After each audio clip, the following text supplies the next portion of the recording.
Hello everybody, welcome to the Laser Sports Academy US Nats recap, I guess. We'll be doing a full recap, including some of the other teams, but this is just like a little bit of a Team Aurora rundown of how the week panned out for us. We're currently sitting in the lobby at one of the hotels, about to head off home. So yeah, we thought we just wanted to jump on camera in front of you all and share how our week went, essentially. So thanks lads for jumping in. Just to kick it off, we want to say a massive shout out and thanks to all the people that jumped in the chat on the stream. It was so awesome to see all the support from all around the world. It was absolutely amazing. Big shout out to our commentators. We had Benny, Twinkles, Shifter and Wax mainly as commentators, so thanks. You guys were up all hours of the night. You must have been absolutely wrecked, but we really appreciate it. We could really feel the love out there, and yeah, it really helped us play at our best. So thank you to all those guys. In terms of how we're going to run through this video, we thought we'd just start off with a little bit of insight into how the early week went, in terms of like what we had to work on the most, and then talk a little bit about our final day and how that went. So yeah, if I might throw over to you guys now, what do you think? What were some of the things that kind of were the biggest challenges for us to overcome in the early part of the week? So we obviously had the IR, but we discussed that pretty heavily in the last video, the first video rather. But huge adjustment. Like the 60 ms lockout was big too. It just meant that it was far more about positional play and like less panel fighting and a lot more lore in the arena. So their play style was really good for that. So it was like you kind of had to join in and just play lore in the arena and just like really think about your positioning, because dragging people to panel fights was really difficult, because even if they're slow, that 60 ms is so long that even if you duck behind a panel, they can just follow you around even before you have time to shoot. So it wasn't like, oh, just take them to a panel. It was like, you got to join in. You got to play lore, and you got to really think about your position. Either you play lore or you run away really far. Yeah. That was my strategy. If I had someone I couldn't beat, I just like sprinted through the whole arena. I was like, get this guy off of me. Because like in the US, like if you just go like a few panels back, people just chase you. Like it's not enough to go a few panels back. Like they're more than happy to like, all right, let's go. You know. So I found there was a few times if there was someone I was really struggling to come up against, like a really good player, I would literally do and lap like through the middle of the arena just to like get them off of me and to try and like change up the angles and stuff. So yeah. And if you weren't going to use a panel, you had to like time it perfectly. Like if you were there a fraction too early, they'll just come around and get you. So you had to like get behind the panel as you were coming on. So it was like way more difficult than back at home. Yeah. But I would say with that strategy of having to run so far away, the maze design really elevated that in the sense that it never felt like there was a door where you just had to fight someone. I think like pre-Nats 1 Aubrey, for example, like backdoor blue, you kind of had those areas where people could just blackpack you, and the only way to fight them was to stand off with them directly. Whereas here, it felt like there was always a counter position, there was always somewhere you could rotate, and that's why although the maze was not super balanced, everyone says it feels amazing because you always have these different positions you can go. Everywhere's constantly got rotation points and counter positions, and it's a very flexible and mobile sort of environment to be able to drag people around. And yeah, the arena was super fun, but I'm curious, like, what did the Swedes, how different was the dueling here and like the positional play versus in Europe? Like I mostly felt I just had to get the rust off my like H2 play. Yeah, sure. Since we only really realistically play Nexus in Sweden currently when on training. Also I felt like a lot of the duels came down to how some of the packs were very uneven. So sometimes you would just have duels where you just stand there and like shoot and dodge and shoot and miss and miss and miss and miss. And finally someone dies because someone else shot them. Yeah. But like normally, since I'm a duelist, I like going up to the big guys anyway and just try and like duel them face to face. So Yeah, while we're on the packs, did you just want to share a little bit about like, I guess that Moomin set us up really well for this tournament, by the way, because Moomin's travelled out here quite a lot, so he kind of said, look, all right guys, it's going to be different in this. He's been to Aussie, so he knows what our tournament's like. He's like, it's going to be different in this way and that way and this way. So we were kind of like, we felt like really well prepared for what to expect. But yeah, we kind of had a bit of a strategy dealing with it. Like early on in the week, we kind of, every time we came out of the pack from the day one of training all the way through, we like listed the packs in a spreadsheet. So we knew which ones were just normal, which ones were stronger, which ones weren't, don't grab that one, grab that one. and Old Holmes had a bit of a strategy for going into the final day. So what I've done, I'll post a picture of it on the LSA socials at some point, but we got a Sharpie. And so like, obviously we couldn't bring our phones in or like a sheet of paper with all the good packs and the bad packs into the grand final or into our Golden Game series. I instead got a Sharpie and I wrote a plus and a minus on my arms. And then the plus, under the plus I wrote all of the good packs. And under the minus I wrote all of the bad packs. So we would go into the pack room, we'd be looking at my arms like, how's Ursula? No, don't pick that one. How's Davy Jones? Best pack at the time. Give that one to Ryan. Which was a crazy feeling. So we go into like one of the Golden Games, and now it's time to actually start using these crazy packs, and they want to give it to me because I'm the person most in the action, so it helps me the most. And walking into that briefing room as Jae-Hong's just like, your packs, it just felt like Iron Man. I had like an out of body experience. I'm like, this is like some crazy VIP treatment, and it just hyped me up so good at that pack. Yeah, I immediately, that was a good game. That felt. Yeah, go back and watch the stream when we're blue on the last day, and like watch Runts like being on a tear. I was in the middle of the arena and he was running past me going, I'm on such a tear. Like his eyes were like falling out of his head. It was just like, I'm like, okay, well I'm not doing so great, but I don't care because I know that he's got the points. It was like 14k in a 10-minute game against like the two finals level teams. Like, oh my god, the adrenaline I felt after that experience, so cool. I did unfortunately say, so I had the plus and the minus drawn on my arms, and I said if we won the tournament, I would get the plus and the minus tattooed. So that's what I'm going to try and organise when I get there. I'll also post that on the LSA social. And you need to do the Davy Jones. And I'm just Davy Jones on here and just Ursula on for the bad. Yeah, Ursula was awful. I know, you've played heaps, Andreas, so was there anything that you felt you needed to adjust to, or we had maybe as a team we needed to adjust to as we started the weekend? I was a little bit concerned because you come from a different background in Australia and all that, and different settings and all. But I think you adjusted just fine. I mean, Runt made the grand final in Lower, and Ryan, I know you appreciate and play like the American settings back home, and you have played Worlds, so it all went really well. And when I started playing, America was like the dominating faction. So their play style is sort of what I grew up with, so I adapt to that pretty easily. I think the major concern for me was the blue base. That was a rough one. I'm too old and too slow to play blue base. Yeah. Because we did training before like we had a training session, and then we tried to break different bases and do different things. And then Ron would show us how he broke blue base. And he's like, yeah, you just take one step here and then you do the little spin. Levitate about the ground for a few seconds, like twirl up, disappear, reappear. I can't even do that first bit. You're going to throw your back at you. Yeah, I'm going to die. I'm going to physically die if I try to do that. Because it's like to crack the main door, it's like a reverse switch spin as you shoot the gun kind of thing and duck into a pocket. It's so fun to crack. Yeah, it's got two little pockets on the side.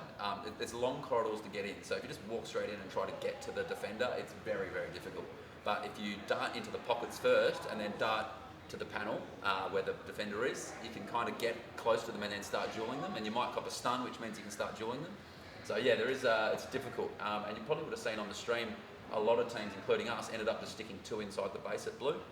And that was probably one of the big adjustments. In training, we played blue for the first time and got absolutely belted the first time we played it, because you're essentially in the middle of red and green. And if you just try to play it standard with like maybe one or two inside and a few floating defenders on the outside, everybody's just like pinging shots at you essentially. So a big adjustment for us was, okay, let's just stick two inside. We know they're not going to get many points, but our other three are like full spread.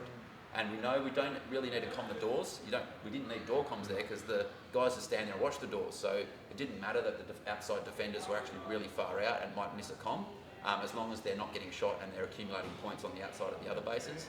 And then if we get cracked, we just like all crushed back and tried to re-crack our base, put our two defenders back inside again, and then get out. And that kind of worked pretty well for us on the last day, didn't it? Yeah, exactly. Yeah. But I think what made the blue base specifically really strong for us is so often it would be Jae-Hong and I would be the last lines or the anchors, the last lines in the base.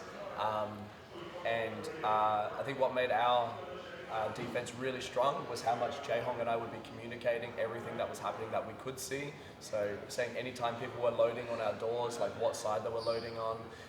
But the way the base was there was like the panel that you and your defender would share, and then the 2 hallways. But what they're separating that was actually like a grate.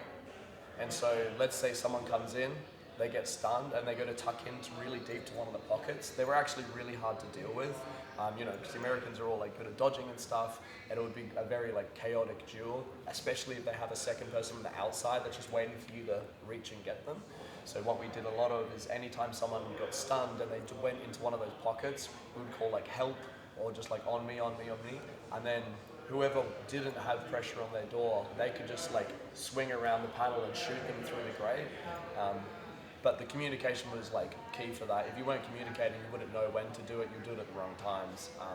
But yeah, that's what a lot of what made our blue defense super strong, and it played so fun. It was one of the most fun bases I've ever played. It was so cool. Yeah, I think the final thing for me that we kind of adjusted was the dump meta. We kind of had to, like, from us coming from a 12-minute game to a 10-minute game, and then also adjusting to the fact that you can roll bases pretty quickly on this format. Like, if you get 2 or 3 people inside a base, they can like hold it for multiple cycles and get 2 or 3 hits on the base. And like 5 seconds less adds up when you're doing 3 bases in a row. Yeah. So it's 25-second base reset time, which means you can do 1, 2, 3 really quickly. Yeah, so we kind of adjusted kind of midway through the tournament, maybe towards the last day, where we kind of, if we got dumped onto, if we dropped 1 base, like we'd probably stay, but if it looked like we weren't going to be able to re-crack them, we were out of there, and we'll on dumping to the next base, and then we'll blow the game up. Because it was so hard to re-crack these bases, especially if you had people on the outside shooting in the back. It was like, it's just not worth it. Yeah, and you didn't want to get too far behind, because all the bases, if you ended up with 3 teams there, were going to be hard to get into. So yeah, we kind of shifted that, and we also made an adjustment where sort of Runt gave me the keys to the castle. So to allow Runt to do what Runt did, which was stay out in the field points, he kind of said, Butzer, you make the call of when we dump. Like if we get dumped to, you just make the call to on dump or whatever we needed to do. So we made that adjustment too, which reduced the amount of time it took to make the game adjustments in the game. So that really helped a lot as well. But yeah, so they were kind of the things we were working on, and yeah, it all kind of came together at the right time for us. Essentially, it was like coming into the Golden Game series. We kind of felt like we'd learnt all the lessons we needed to throughout the week, and we had everything we needed. So yeah, on the final day we had 3 Cascade 2 games, and then we went into the finals. I think we lost one of our Cascade 2 games to Game Time by. That was the game. So we were blue, Game Time were red. Game Time were very good out of red. We felt red was the strongest base. We had Californication in green, and that game Californication held with 5 players, and we couldn't get their base. They absolutely, just completely locked us out, and we were unable to get the field points off them that we needed, and Game Time got over the top of us. But then going into the Game Time's last game, they copped a 3rd in their last game. So it kind of ended up before finals that all 3 teams, Valhalla, ourselves and Game Time, all finished on the same comp points, and it came down to average score.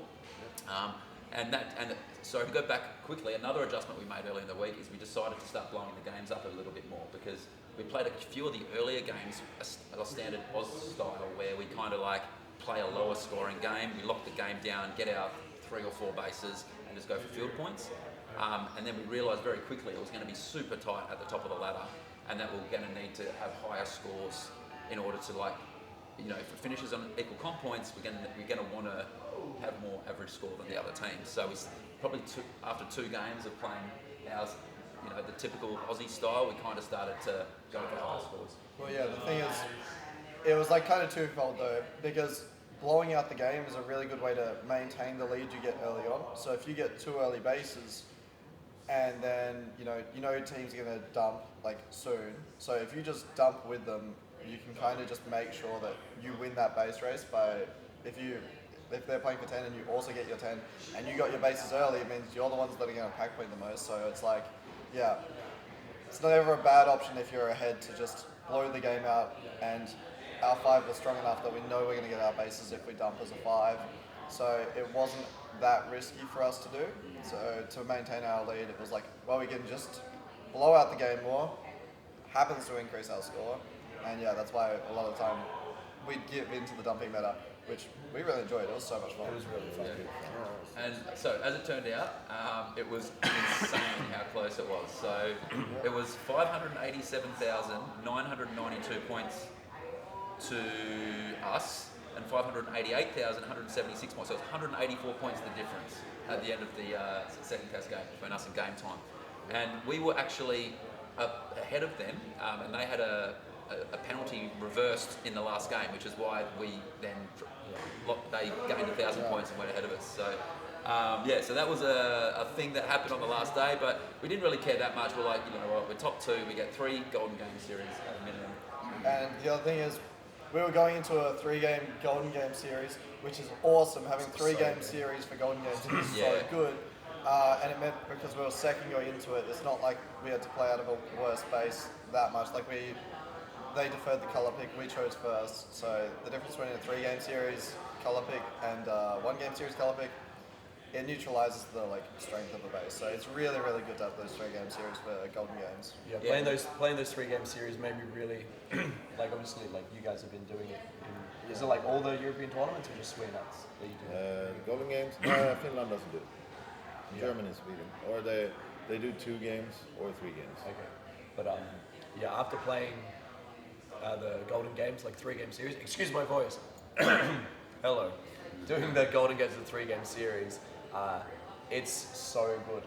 It's so gutting to you got Golden Games in Australia. God knows I've lost plenty of them, but to be able to have a full series to I don't know, recover, I guess, and make adjustments and stuff. It's, I don't know, it's way more satisfying, makes it feel more competitive, and yeah, it was dope. Obviously, doing it at Australasian Championships right now, I don't know, we could probably find a way to do the 3-game series for Golden Games, but Australia can easily do it. There's so much time.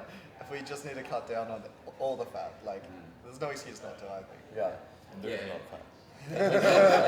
I think Australia really wants to keep that final day as one day, but you just don't need to. You can just start it the night before. And then also they did their elimination games were also 3-game series. But you were saying, Andreas, that Moomin, we're on a first name basis now. That I guess Sweenats all of the games on the last day are 3-game series. Yeah, and there's still discussions about that. We started off with 3-game series in all games throughout the tournament, and we always put out the survey, and then teams said round robin is boring anyway, and 3 games when the teams are not evenly matched, it's not good.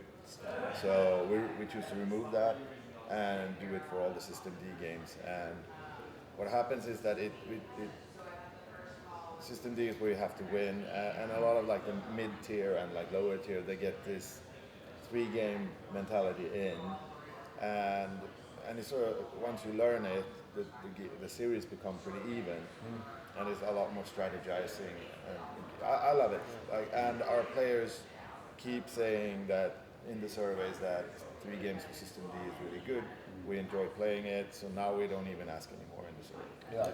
It's also interesting. So everything leads up to this last day. People love to say the last day is the only one that matters. Often, for a lot of teams, the last day will be the day where they play the least games at Australasian Championships, because they might not be at the cutoff where they can even be in a 3-track system. They play one game and get eliminated, and it's everything led up to this one moment, and we played one game. Awesome. It's super, super dissatisfying for them. Yeah. I think the 3-game series just actually makes the last day actually feel this is the most important day. Even the best teams can they can have a bad game or 2, but without a 3-game series, for all of the things, you can just bomb out of a national. You could have been the best team in the tournament, you have a few bad games, and then it's it.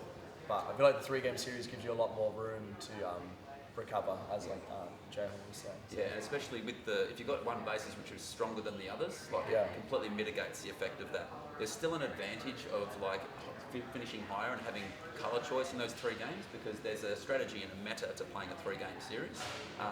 But that was the other thing I noticed, is that in Australia, if this is the first grand final you've ever played, you won't have a lot of experience of playing those 3-game series, where is in the States and in Europe, you've probably played 3-game series quite a lot, even before you've made a grand final, Yeah. because you've had a lot of practice. So it means that teams can go into grand final much more prepared for that. So yeah, I thought that was another good advantage. Do you have something you wanted to add, mate? No, I just think they ran a 3-game series along the bottom track, and then 3 games for the Golden Games, and then 3 games finals. And I think that's a really good balance. And like in Australia, we don't necessarily need to have it as the last day is the most important day, but rather like System D is the most important Yeah. concept. So like some teams will be out the day before. That's fine, I think. And it just means that we spend more of the time in the tournament playing those really close games, 3 games.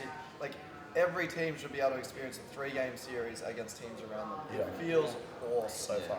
Yeah, totally. Yeah, so we got deferred to our thinking. What we decided to do was we wanted to put our strongest base in the middle, which was red. We thought red was our strongest. I don't think we lost a game from red, so the stats back that up, I guess.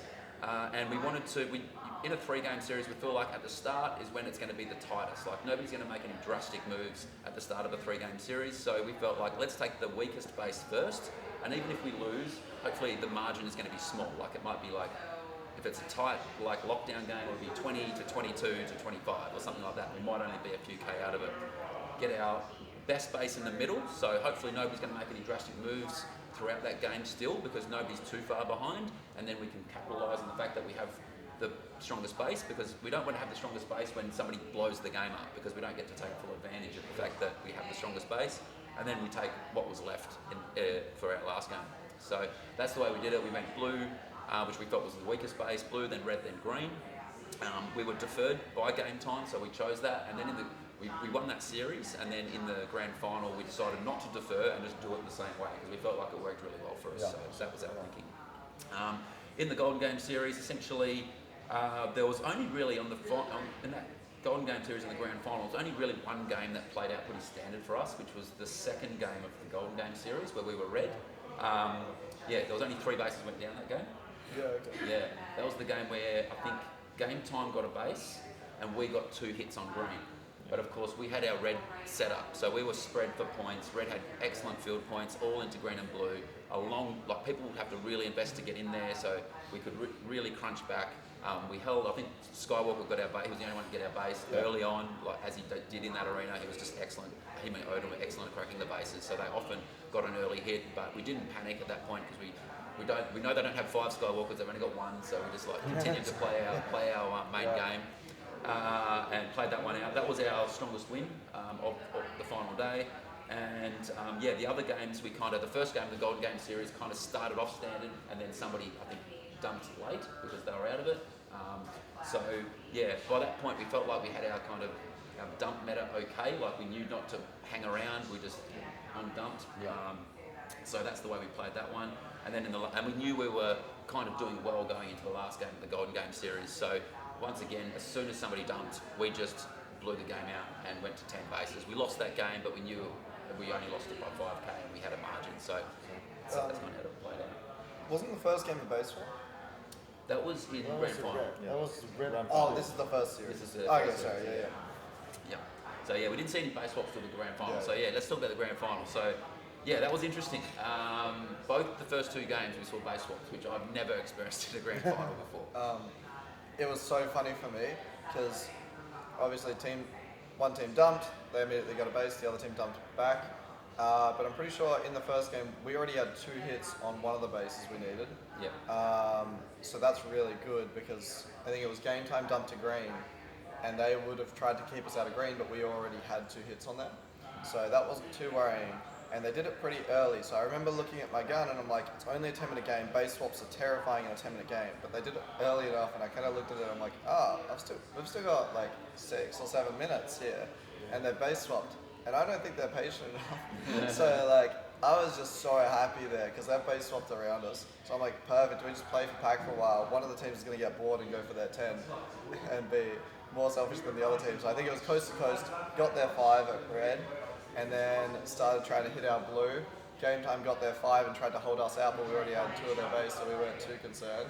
So we grab our reds, and then game time realised that coast to coast is getting blues, so they have to fight for the blues, and then we get our greens at the end. And it's just like looking at that gun and being like, oh shit, base swap?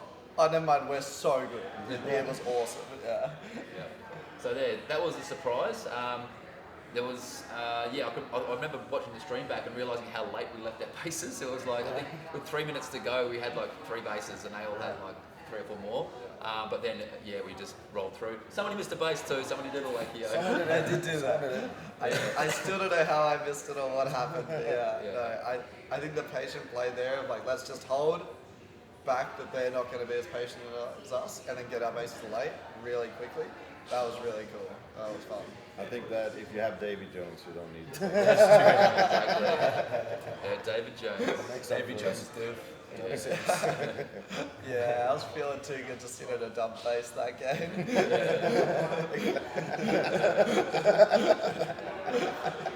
We had Love. Yeah. We had our thing. Then the second game happened. It happened again. I was like, what is going on here? Is there anything more to add to the second game? You I guys, think it's played pretty much the same way. you guys might have had really like a lot of fun outside. I was just standing there. I was standing there and it's like someone called base stump and I was like, or base swap, and I was like, okay, I'll just continue standing here. No one's gonna come here for like 2-3 minutes, but I'll just continue standing here. Yeah, last lining during a base swap is so boring. Yeah. I feel you. I've done that. Yeah, and then the last game happened. We were green in the last game. We got dumped onto. I think they got it once, and I was just like, all right, let's get out of here. We knew we were doing really well at that point. We were like, as long as we blow this game up, it's going to be fine. Yeah. We got to red. We went to red first. We didn't went blue first. Oh, did we go to blue first? Yeah.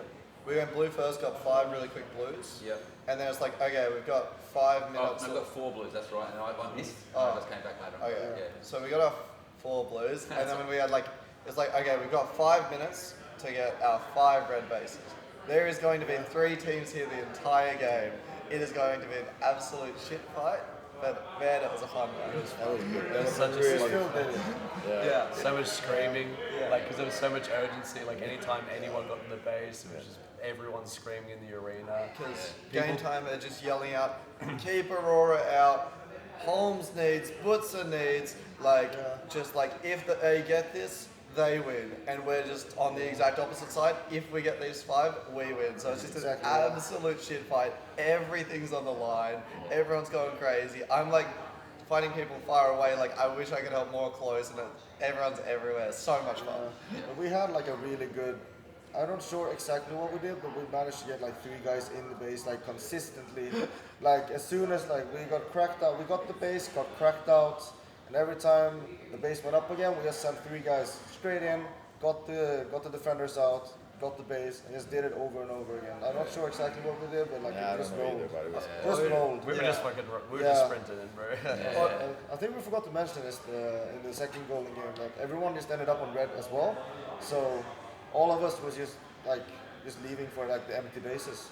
Yeah. So they just like kind of gave it to us in the second golden game. Oh, second final game. Yeah. Second final game. But on that dump scenario, we were watching it back on the cameras, and Odin was like watching himself. He shot 2 of us out, and then he's like, and then immediately 3 of us come in. He's like, how the hell does that happen? There's 15 people here, 2 of you get shot out, immediately 3 back in. It's like, but no, they were keeping us out like a lot of it. There were definitely stretches where we were stuck out of it. Yeah. But yeah, pushed through, just pure like muscled our way through. It's so funny.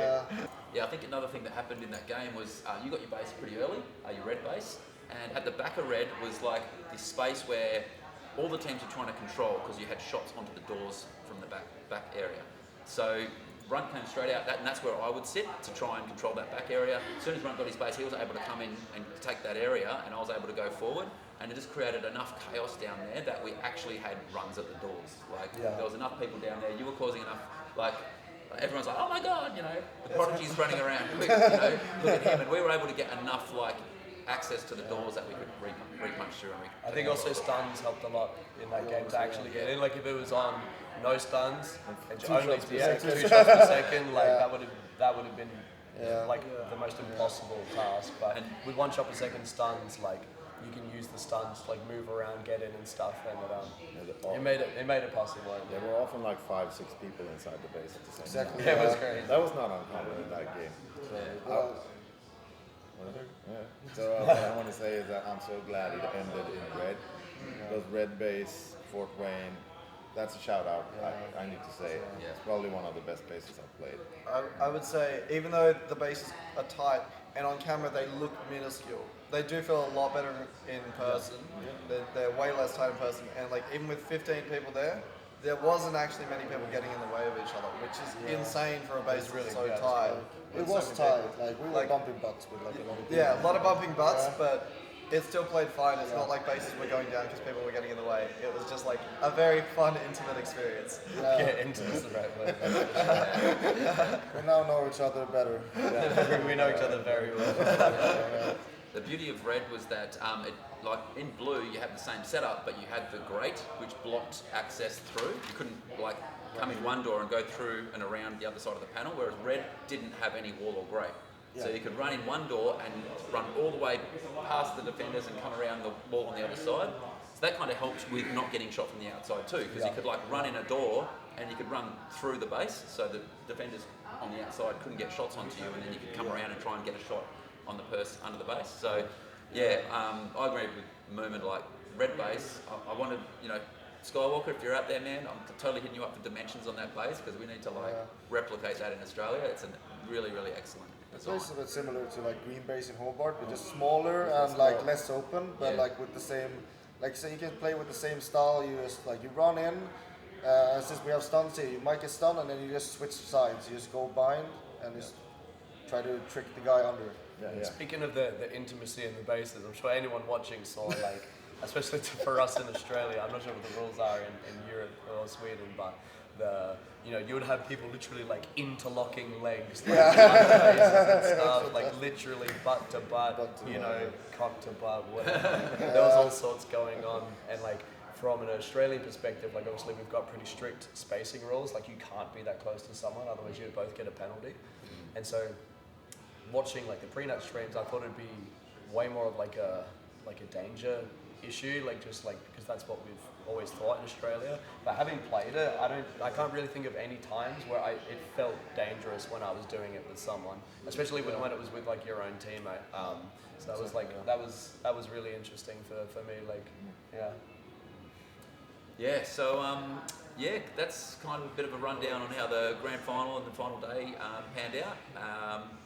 I thought we'd move on to a little bit of some tournament insights now, just some things we want to share about, just discussion points on the tournament. So let's talking about Red Base. Let's kick off with the arena. How did you guys find the arena? Like so fun. Like it's what I was saying earlier. Everywhere had a counter position, and everywhere was so flexible. There was never a spot where it's like, I've got to stand in front of him and duel in, which would feel awful. But yeah, it was a very flexible arena, and I think we want to shout out just how much fun it was. Like really, really was. I didn't get to see much of it. I was just in second base. Don't be a whiner. No, it was nice at the base. It was nice and cozy. I had homes with me in blue. I think looking back on all the arenas I've played, this is definitely, like at least, I'd need to think about it a lot more, but definitely at least in the top 3 arenas I've ever played, it was just super fun. Like even though there's things when you look at it from if I was designing an arena, having bases where like there's long shots like 30 meters away where you can just shoot people in the back trying to run in sounds like an absolute nightmare. But it just like, and like sometimes it was difficult, and that's a lot of why blue was like quite. It was definitely like the weakest base. But I think a combination of the weaker IR that they have in the US, stuns, and just like Helios 2 as well, where you do have to be super precise.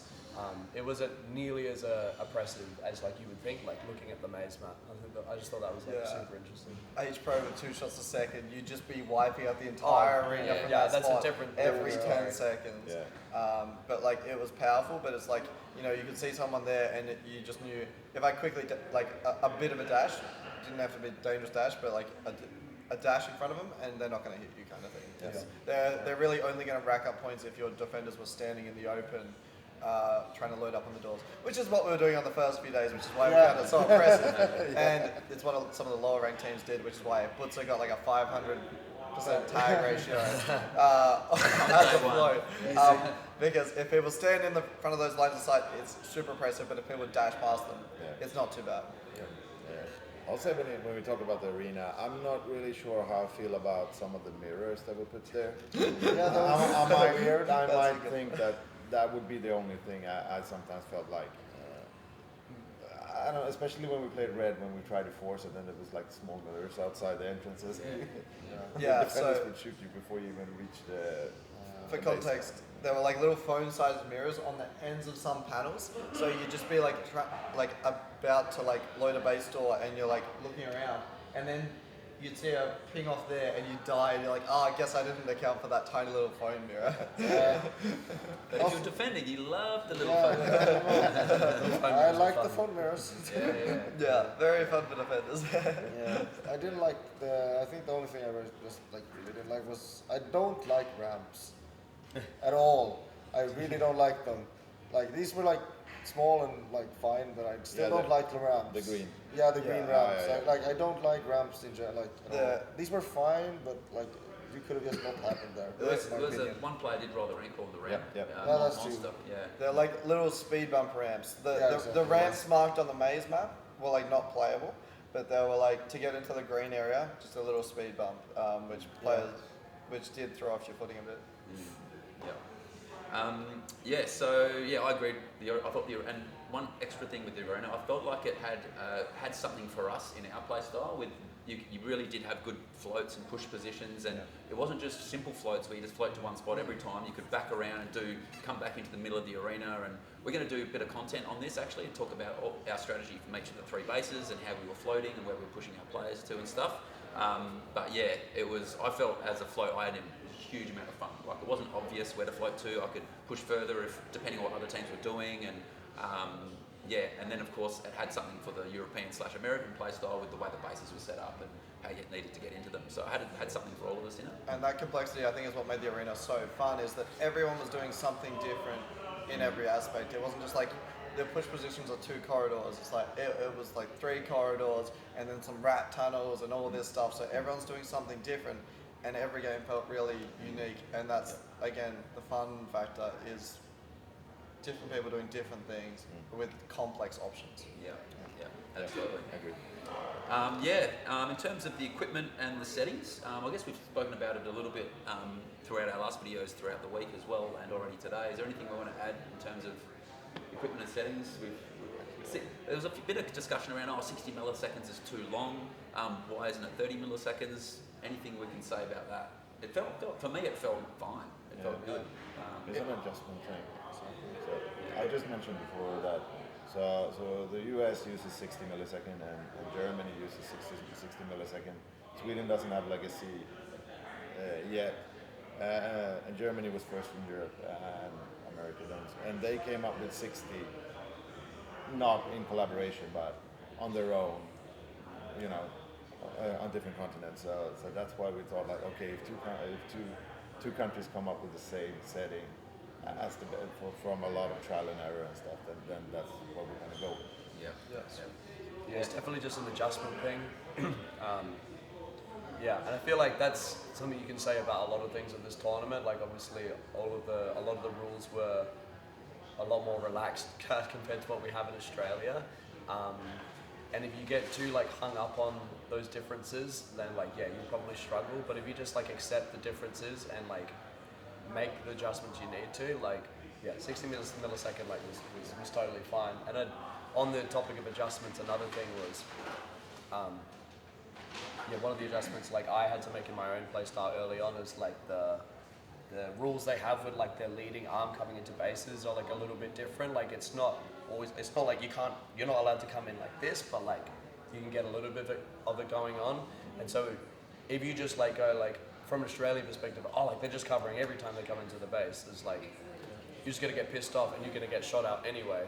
Or you can think about it a little bit and you go, how can I learn to deal with this anyway? And so that's why if you watch back any of my games, if I was ever in a base and I was watching the left door on the cameras, I always had a high hold, because if they're coming in like this, you can still reach and get their chest, but if you had a low hold, you're just gonna hit their framing arm coming in. But yeah, it's, I don't know, 60 millisecond, 30 millisecond, no trigger lockout, whatever, just like, yeah, I make the think- adjustments. I think 60 milliseconds will matter in a worse maze. I think 60 milliseconds is very oppressive in an area, like you can keep someone down unless they dodge a shot. So maze design is important in the sense that you don't just have a door where to kill them, you have to duel them, and you can't drag them anywhere. So Sure. your 60 AMS is amazing if you can drag players. So, you know, I think people are going to play 60 MS on a door where it's just like a corner that someone can stand in, and the only way to get them out of a corner is to end off with them, and they're going to get blackpacked every time, and that's going to feel trash. So you do need That's fair. you do need good arena design to pair with 60 MS. Yeah, so it's a very common tactic with 60 MS that when we started doing trainings and we had one defender on you and you were dead, and I think it was Jae Hong and he's got the timing, and I was alive, so I started calling, get him into my angle, and that's not something you were used to, but that's how you deal with it. Like you have one live player and you force that player in order to get the advantage. Yeah. He's forced into an angle. He's gonna get traded by the other person. Yep. So Yeah, you and work together to get around it. Totally, and I'd do that a lot around the back of blue. So the guys would be locked down inside blue, but they could get shots out the door towards where I was floating at green. So if I got shot and the green guy was following me, Yeah. I would just like walk back and try to get the guys inside the base to like shoot I across. saved to you get a them. few times. Yeah, you saved a few times. Thanks, Holmes. Yeah, me right, too. yeah. So Yeah, once you get up, then then it's your turn to have a run. So yeah, but I do totally agree with your point. If you need to have arena to work with in order to make it work. If you're just standing off in spaces like 60 milliseconds, it's just, you can be down for days essentially. Yeah, and just with the arms as well. Like it was like you know, there was a lot of chat from particularly the Australians about what they saw on the cameras and stuff like that. But there is standards in America in terms of that stuff. It's just more by social agreement. So the guys would generally, if they did have a little bit of an arm, it was the same every time. You just need to learn how that particular player played and then like learn to play around it. So that was another adjustment made during the week that I felt I had to make, is learn each of the individual players' play style, the way they played. They generally were consistent in how they did things. It's not like they were like doing one big cover every now and then. It was just like something that would not be accepted in Australia, but was totally fine here in the States, and it was the same every time. So it was just quite an adjustment. I want to be very clear to the Australians. When we're watching stream, we need to be not saying, oh, they're covering, because it's just endless chatter was all I heard about. Like, you can't shoot them. It's like, no, there was never full covering. They never took away their entire sensor. It was always, Moomin calls it partial covering. So as Australians, we need to really work on not looking at other countries and say they're cheating, because it's an entirely different rule book. Australia is in the minority of how harshly we police covering. So please, for our reputation, stop telling these people that they're covering. It's completely fine, and it was really, really fun. Like I love the mantra of like, if they're hard to shoot, just be better. And like it felt like I got to learn so much this tournament in terms of my ability of like how to shoot people around their arms and stuff. And it just made me better. I think it's like why you see Skywalker and Odin be so good. Like they're very clean and they come up against people where their arms are really hard to get around, but because you're versing these people, you just get better at shooting around them. So it's like, yeah, stop whining and just be better kind of thing. I really, really enjoyed it. Yeah.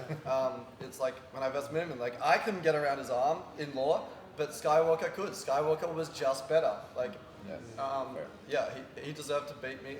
He wasn't cheating. And yeah, I had Australians telling me like, oh, you couldn't shoot around Moomin's arm. Like, I couldn't. That's because I sucked. Skywalker could. It's that simple. Yeah. Something I think we might mention, I'm not sure if you talked about it in the earlier interview, but since we have stunts and the base entrances, especially on blue, are so long, like it was very important to be able to stun block or like use the stun immunity to get in. And it was a very funny moment in the maze in either the Golden Series or the finals, where Invalid is Jason Invalid is literally telling his teammate to like shoot me before he's trying to crack me in home side of the base. Yeah, it's like stun me, bro, stun me, stun me, stun me.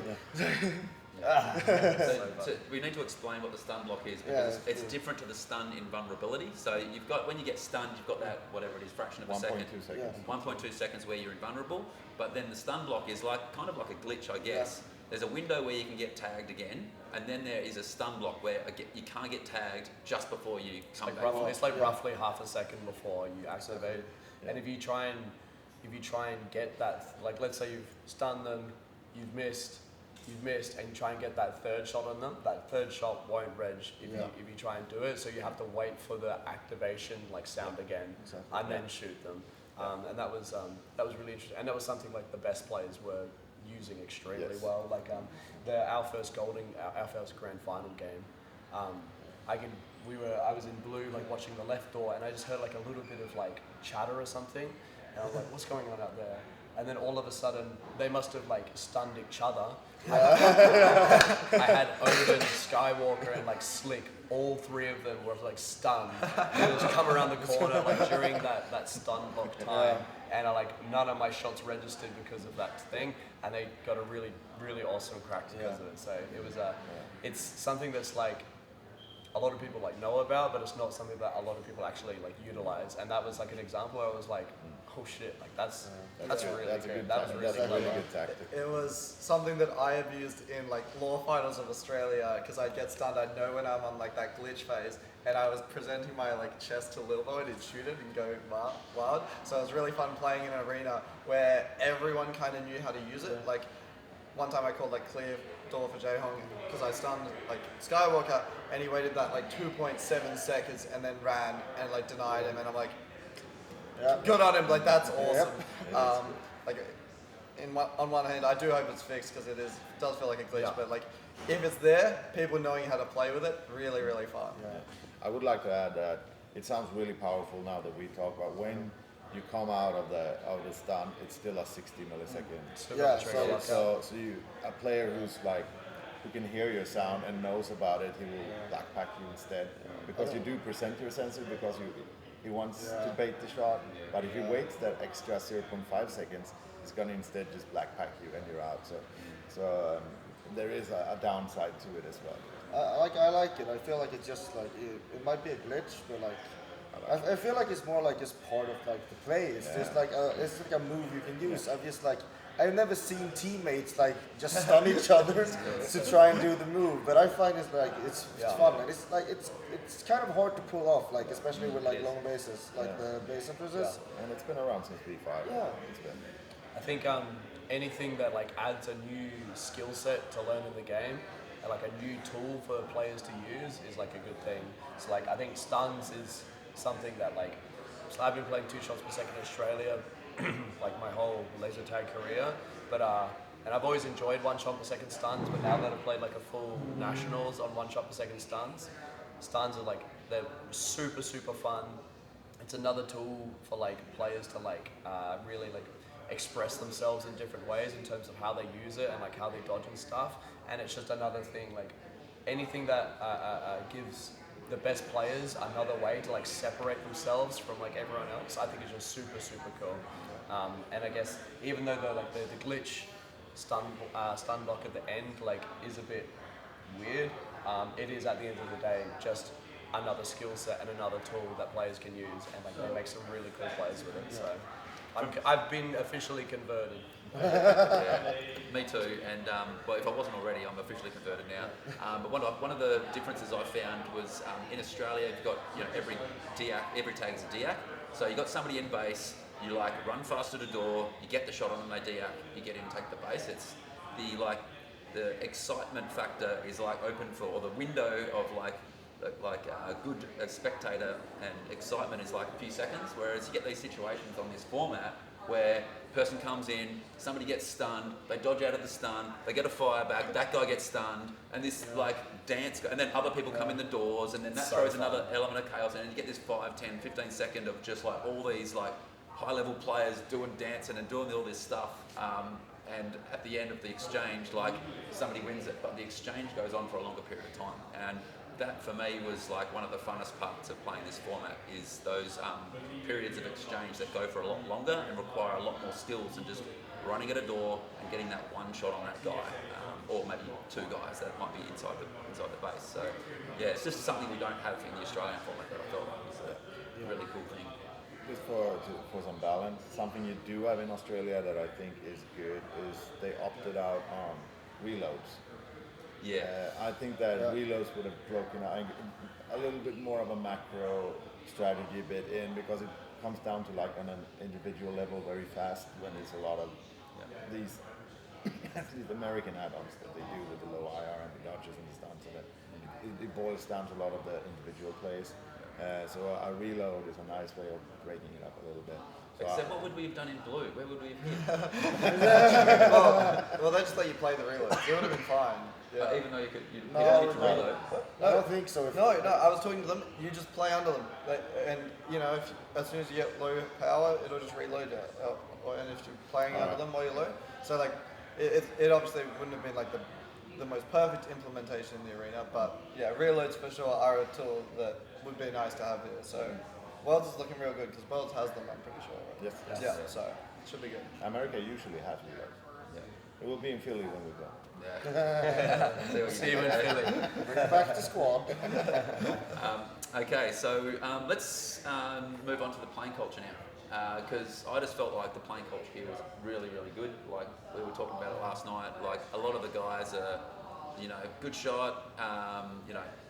Really play. I felt like it was like they have their own standards and they play clean towards to their standards that they have. Like they're consistent in how they play, and they're like everybody. Like there was very little like. I think there was only one incident we saw during the week where two players kind of wetted each other, but that was ironed out like very quickly. In general, everybody's like very cooperative, very very supportive of each other. So how did you guys feel about the playing culture? Yeah, I think it was super cool. It was like there was like a lot of trash talk as well. We were like, got you. Someone shoots you, they just go, no. Stuff like that. Like it was, none of it was like venomous stuff. It was all just like a bit of fun. Being able to swear in the arena is super fun. Like just like you have someone like they like get denied and they just come out and you're like, fuck. That's so funny. I really enjoyed that. Obviously, like for a media perspective, like there's like things you have to consider with that. But like as a player, just being in the tournament, having a good time, being able to swear and stuff, and just hearing everyone swearing was super funny. But and then on the other side of that, like Butzer was saying, there was a lot of like honor and respect. Like if you got like a really slick dodge and then you like shot them, they were like, oh nice, They were like they were pretty happy to like give you kudos as well. So I don't know, it was super. It was so fun. This is probably one of the most fun tournaments I've ever played, and I think the playing culture was like a massive part of that. Just wanted to add about the swearing. You cannot swear at another person. You can just express your rage. I just wanted to be clear on that. No, I swear against you, so Yeah, well, I'm still sad that I don't think the mic was on me there. But Okay, I'm wondering when I was reffing, I heard that player say, such and such, get the fuck in the base. Is that technically a player? Yeah, but that's teammates. yeah, It's a team. I was giggling the whole time, Yeah. so I'm like, oh, it's so cool, this is just so good. But that's what you want to say every Yeah, time. exactly. You're like Yeah. in there, Yeah. you just got one guy that needs the base, they just keep getting shot, and you're just like, get the fuck in the base. Just being able to express that, it's good. It's very therapeutic, I think. Very cathartic. Yep. You wanted to mention something about the food, the breakfast that came They had they had food coming in every day, lunch and breakfast. They do have some really weird times for lunch here, but it was like 3 o'clock or 4 o'clock something. But there was food delivered to the arena because of the intensity of the schedule. You play on average every third game, I think, or every second. And if you add game mastering to that, you're in every probably 2.50 and something like that. It's a very, very tight schedule. There's no time to do anything else but team meetings. Maybe you get one game off to talk to some players and then you're back in. So the fact that they brought food. And they also did, speaking of food, we were invited to a barbecue. And there's a lot of that because of America and how little vacation they get from their jobs and stuff. Like they really try to make the most of it. I think a lot of the American players, they don't sleep more than 4 hours a day for this tournament all throughout, and neither did we. 3 hours total for the tournament, maybe? But, yeah. Ryan, this is your first like marathon tournament where you're just playing game, Yeah. and then you go home and then you get like 8 hours to sleep, and you spend 4 of it drinking, and then And then it's back up again. and like this is what our second time running it. But how was it for you? The schedule and the Yeah, it was good. Like the not very much sleep was like a little bit of a struggle, but I think I'm a young whippersnapper, so you know, might feel a bit groggy in the morning, but once you start playing and stuff, it's like you totally forget that you only had 2-3 hours sleep and you drank maybe a little bit more than you should have the night before. Hello, super clean cut. Anyway, no, the schedule was, even though it was intense, it was like, it really feels like you're getting your money's worth. Obviously, I just did, like Runt did as well, we just did the Australasian Championships, like, we had like 6 days before the Australasian Championships and this. The amount of downtime you have at like ZLTUSC is like, it made me really appreciate like how rough it is. Like obviously, I mean, when you were saying like when you came, like you made a big point, like you talking a lot about like there's so much downtime. Like you play like one game, 4-hour break, one game, and that's your day. You know, playing this tournament where like you were like squeezing in so many games, it really, I don't know, it felt so much better. Obviously, a big part of that is like the amount of teams they had here. Because what it was like 11 teams.